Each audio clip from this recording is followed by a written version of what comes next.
Welcome to Career Tools. Today's topic, 90-Day New Job Plan, Relationships, Chapter 1. Here we go.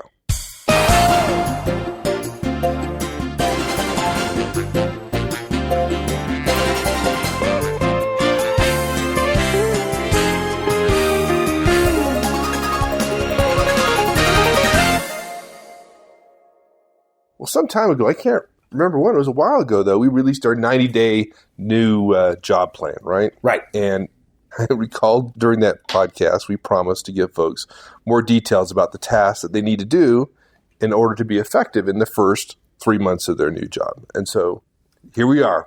Right. We're men of our word. Here we are with our promise. Yeah, so we're going to talk about relationships, right? I mean, what do we say about careers all the time? It's about results and relationships.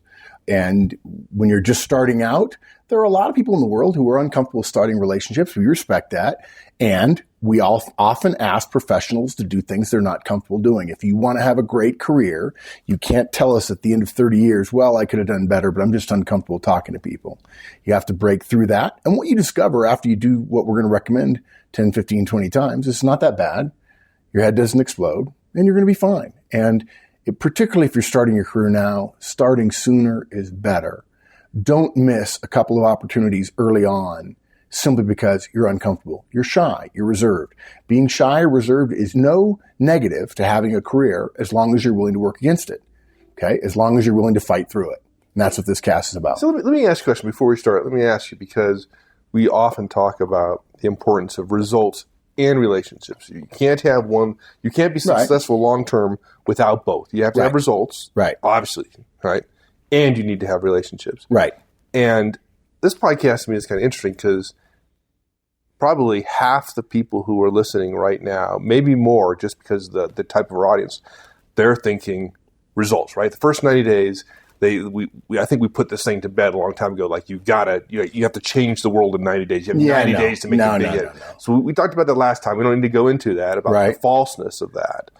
And I think most of those people are also willing to prioritize results way over relationship. If I have to get some results in the first 90 days and I need to break a few eggs to do so, I'm willing to do so. And I think today we're talking about is like, no, you can't do that. In the first 90 days, you have to come out strong on the relationship side if you want to be successful long term. Yeah, absolutely. In fact, we say in Manager Tools that the first rule is fit in. And if you're not careful, if you burn bridges in relationships while you're getting results in the first 90 days, unless you achieve some really incredible results, which you probably won't in 90 days, the people that you'll need to carry your water later on in your managerial tenure won't be there for you. You cannot do it.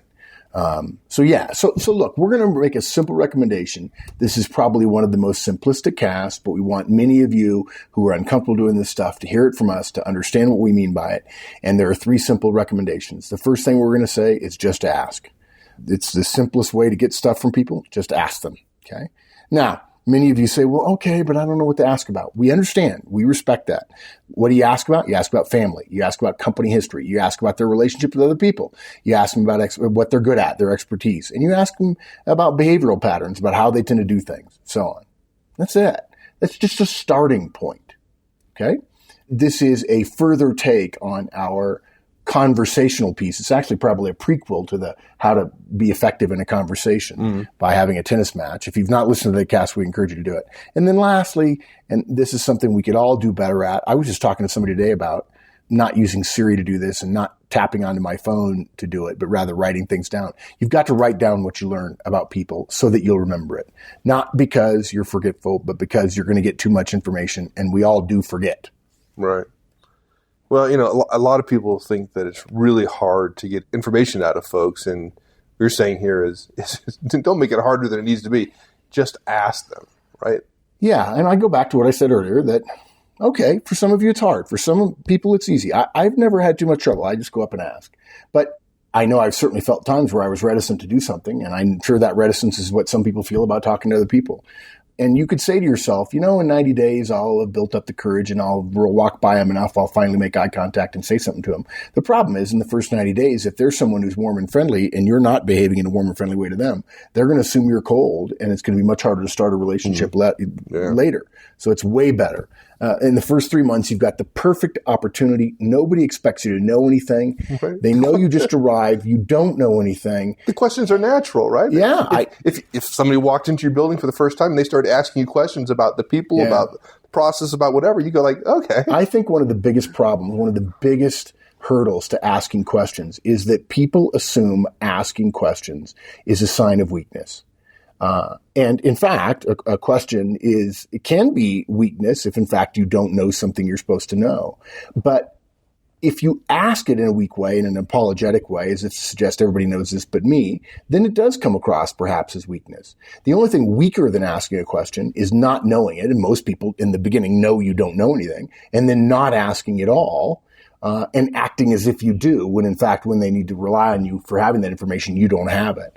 The more powerful thing than not asking, unless you're willing to bluff, right?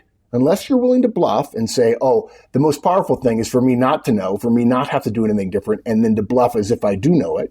And, fine. As long as you're willing to have your bluff called and you act as if you do know something because you were in a meeting where it was discussed and you didn't understand it and you didn't ask questions and then they ask you to get involved, then you're in trouble.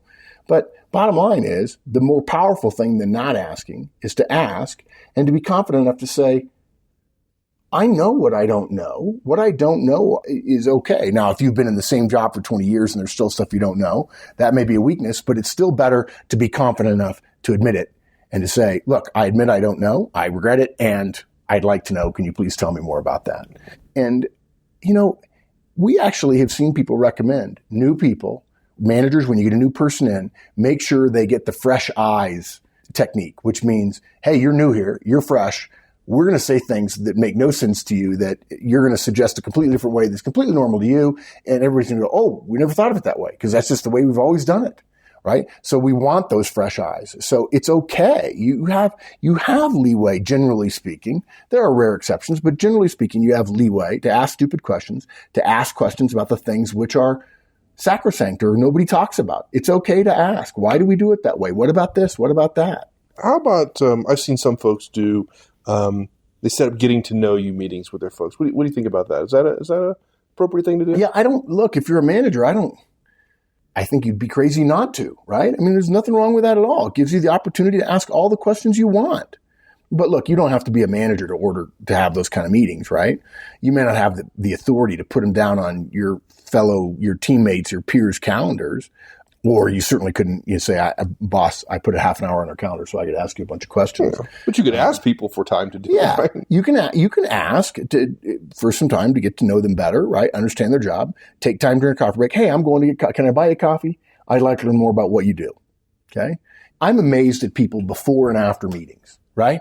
They walk in at the last minute. They sit down. There's people sitting next to people whom they don't know that well. They don't introduce themselves, which in a fashion is just rude. It's just rude, right? And people who could be 5 minutes early to greet everybody when they come in, but don't wait until the last minute to walk in, and then walk right out of a meeting, avoid people to act as if they need to get back to their desk. And what are they getting back to their desk for 90% of the time? For email, right? When they just walk by 6 or 7 people with whom a relationship may in fact be necessary 2, 3, 4 weeks later. Right. Well, and these meetings aren't interrogations, right? I mean, if you're a high D, if you're a kind of hard charging, driven kind of guy or gal, you might want to just step it back a notch. Don't make it seem like an interrogation. Yeah, and look, it's okay to be curious. And the fact is, if you try to be curious, you don't have to tell people check things off saying I know X, I know Y, I know Z, I've got everything I need to know now, right? But you want to be open to whatever anybody tells you, and then remember to write it down as soon as you can. But gentle, open-ended questions are going to make the conversation feel more natural. This is just like a tennis match. You're going to ask some questions. Hopefully they'll answer them and they'll ask you a question back. But if you ask a relaxed question, and we'll give you some examples here, nobody's going to feel like you're interrogating them just to fill up a notebook of information that you need for your career. Right. There's 2 purposes here, right? One, you're trying to gather information. Yeah. Right? And secondly, you're trying to do that while developing a relationship. Don't get all the information you could possibly get at the cost of pinching the relationship. Yeah. Yeah. So look, things like, can you tell me a little bit more about what you do on the team or what your role is on the team? Can you clarify for me how what you do relates to what Jill does? I'm still confused. I know you guys work together, but I don't really understand it. Or Bill seems like a great guy. Can you tell me about his family? Now, Is that okay? What? Is that okay to ask about other sure. people? Yeah. Of course it is, because this is something that you and I have talked about before, about the whole gray area between personal and professional. And there's some people who take issue with it and take umbrage with it and say, oh, you can't ask about my family. Well, okay, that's fine. But if I can't ask about your family, you can't ask for time off for the family that I don't know anything Right. about. But more importantly, sure. I mean, professionals go home from work, whatever we entrust them with at work, and they raise their children and they balance their budgets and they pay their mortgages and they get involved in school events and they get involved in their community and they get involved in their church or their mosque or their synagogue or whatever it might be. They're the fabric of the life of the community that they're in. The idea that they don't have a personal life is crazy. So, if you see Bill, you walk by Bill's desk and he has a lot of pictures of young kids. Well, okay. Hey, I noticed Bill has a picture of a lot of young kids, and yet he's pretty young. Does he have kids? And they say, oh, yeah, he's got 5 kids. He started early or something.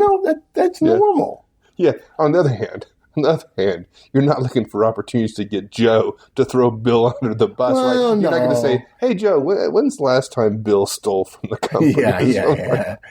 Yeah. So it's okay to ask one person about another one. You don't ask the question that, as you mentioned. But if your directs have directs, if you're a director and you have managers working for you and they have directs, it's totally okay to ask for work performance. Hey, tell me about some of the guys on your team. I want to make some notes. Okay.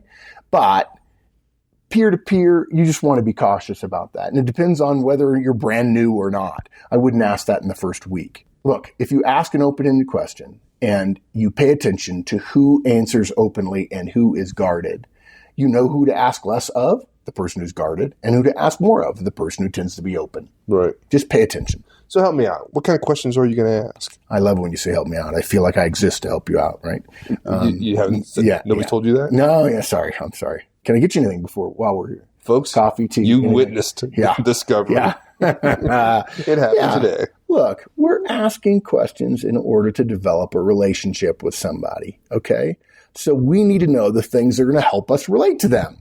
And those are going to help, those things that will help us work with them. So first thing on the list, family. I'm not suggesting it's your first question necessarily, but look, family is more important to most people than work, okay? And folks, if you're not in that group, you're in a very, very small minority. It's okay to not feel that family is more important than work, but just be clear, you're rare, and don't assume that the world is like you, okay? So finding out about somebody's family, the thing which is most important to them, needs to be important to you if you want to have a relationship with someone.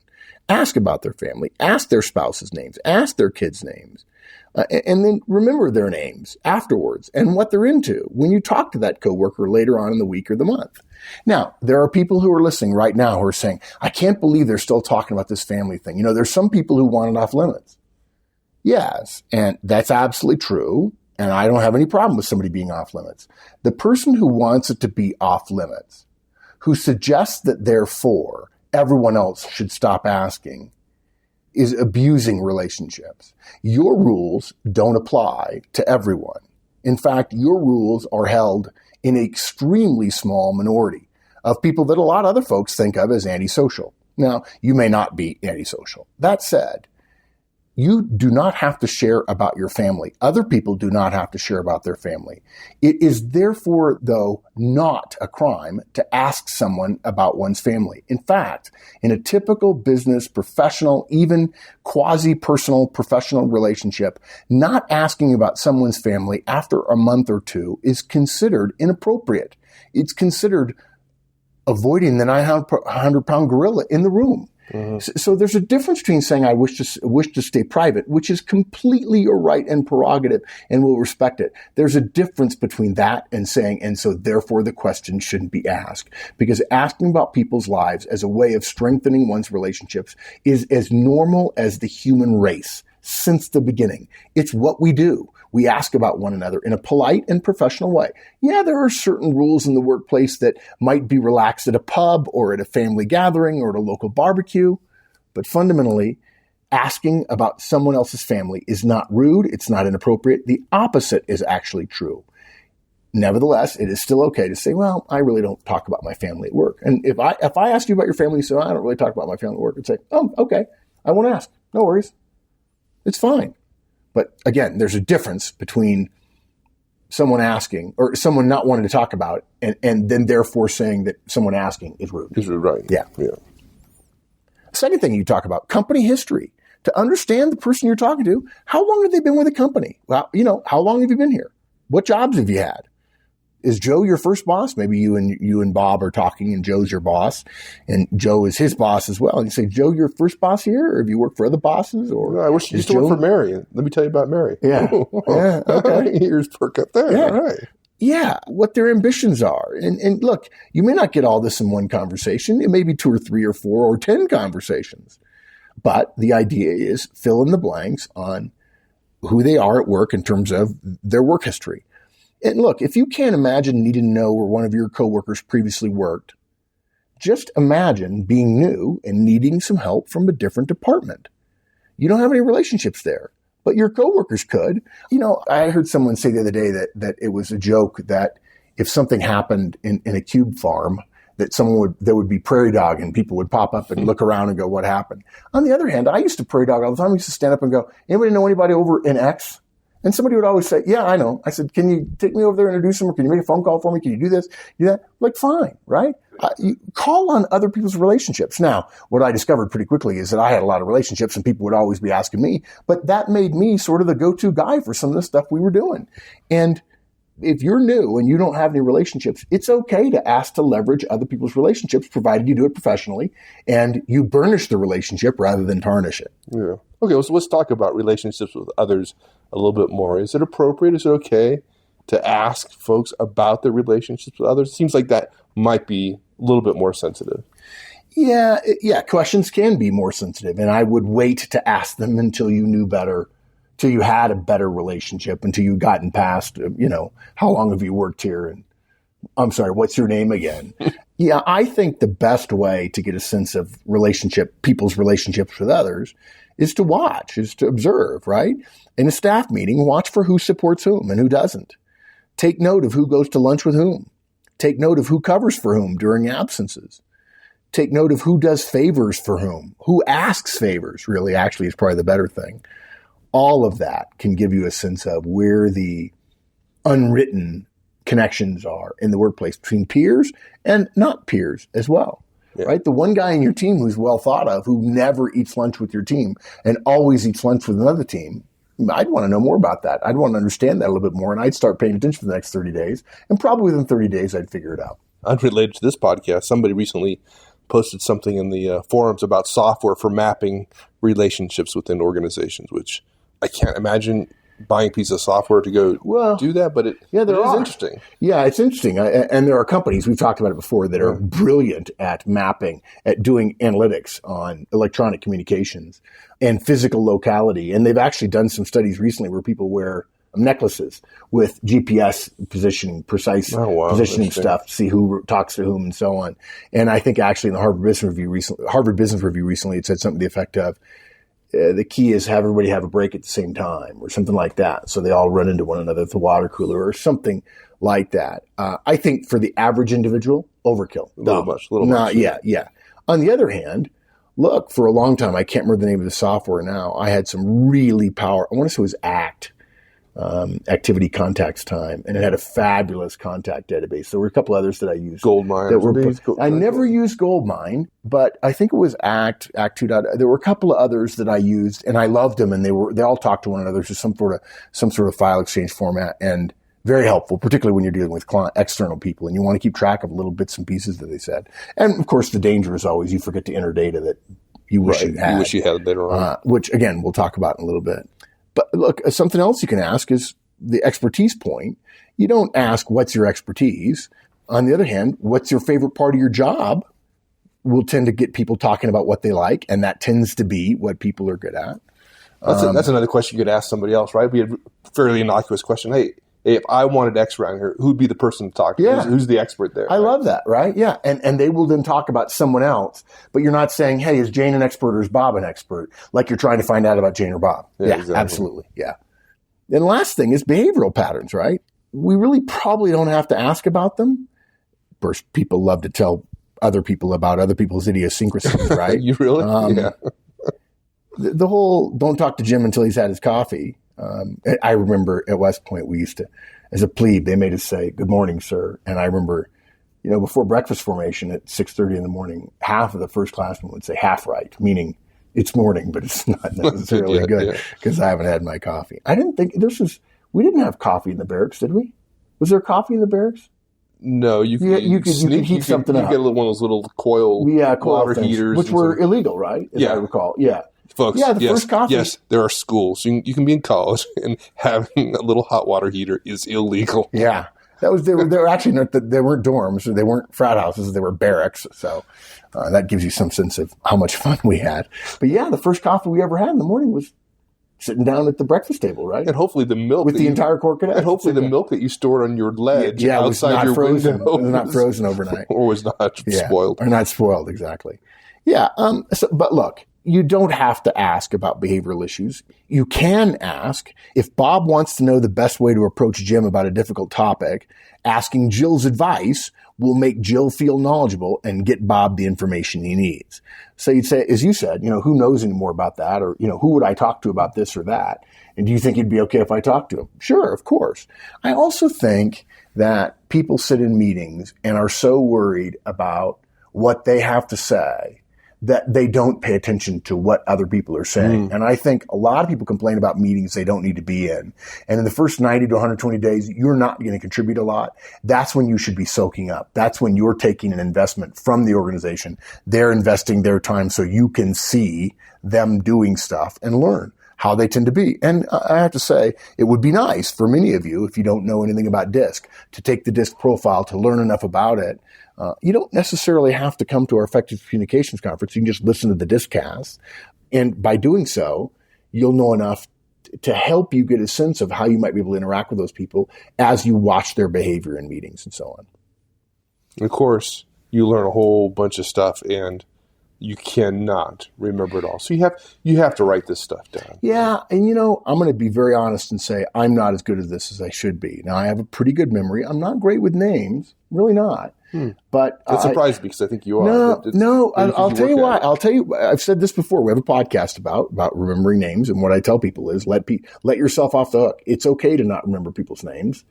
The fear you get of not knowing somebody's name goes beyond eustress into distress, and people panic, and then they get nervous, and they try to avoid saying the not name, and then people notice.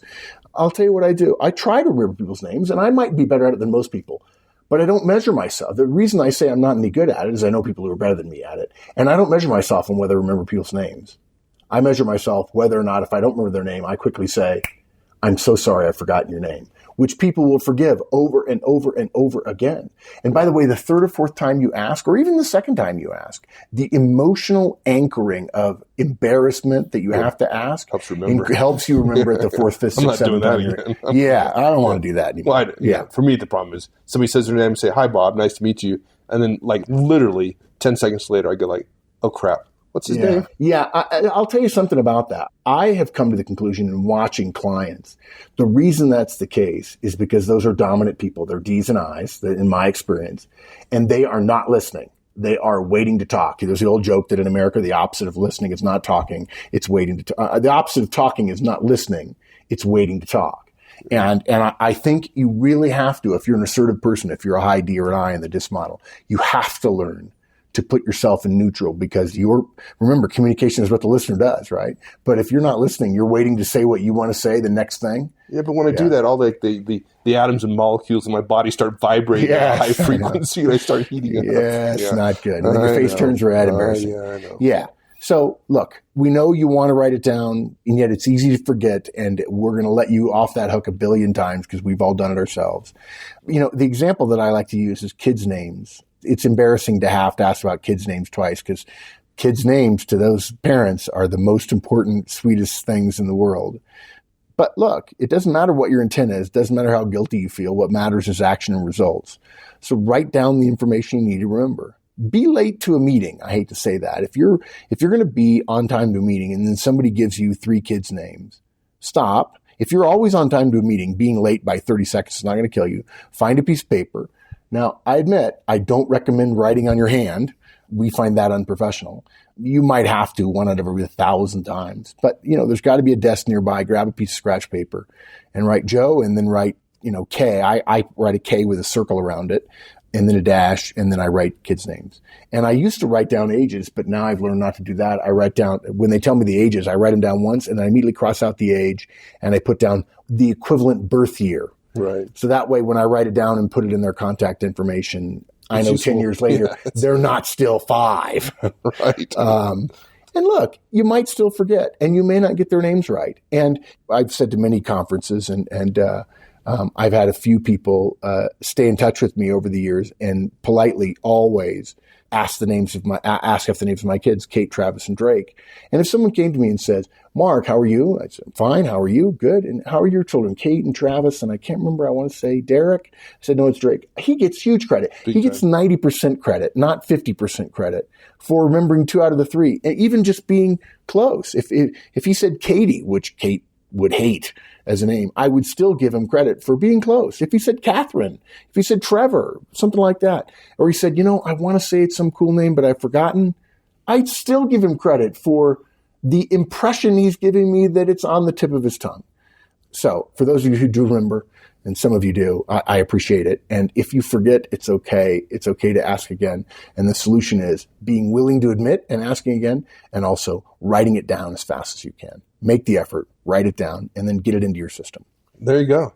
Pretty simple stuff. Yeah, it's not rocket science, and it's a life skill, right? Yeah. It really is. And we're all getting better at it all the time. And those people who are getting better at it the fastest are the ones who pay attention to other people, and they're the ones who have the best relationships. And when the stuff hits the fan, guys, we're recording this in 2012, but if your relationships were solid, and to be very blunt about it, your resume was current in 2007, 2008, and certainly things were pretty bad in 2008. Some people were prepared and didn't do well, but when everything fell apart in the financial world and then everywhere else also. But the more prepared you are, the better relationships you have, the shorter the time you're in stress, and the easier the transition. So ask people. When you start every new job, start over again and say, fresh slate, I'm going to be better at this. Don't be afraid to ask. Or I shouldn't tell you what emotions to have. I apologize for that. Even if you're afraid, go ahead and ask. We promise you'll get better at it and you'll get over it. And then you'll discover, why did I ever think that was hard? Ask about their family, company history, other people they know, what they're good at, and pay attention to their behavioral patterns, and then write it down. Again, not rocket science, but makes a big difference. Pretty straightforward. All right, my friend. Thanks. Thanks, partner. Enjoyed that. Thanks, everyone. That's it. We'll see you next week. In the meantime, have a great one, folks. See ya.